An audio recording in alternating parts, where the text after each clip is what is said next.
मती बोया पहाड़ हमारे वीर बलिया रे तीर मती बोया पहाड़ हमारे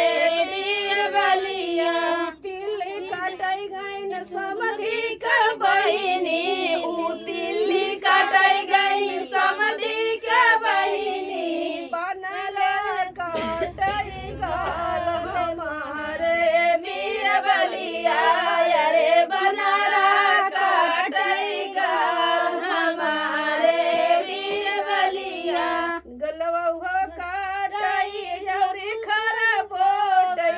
गलवा हो काटै औरी खरा बोटै माल लैके चढ़ गल पहाड़ हमारे वीर बलिया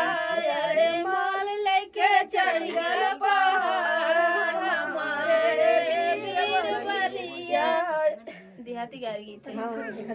हमारे वीर बलिया बेरिया का बेर तो है बारा जना दूल्हा है हो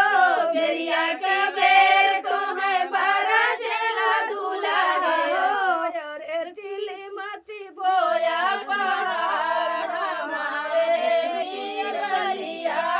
रे तिल्ली मती बोया पहाड़ हमारे वीर बलिया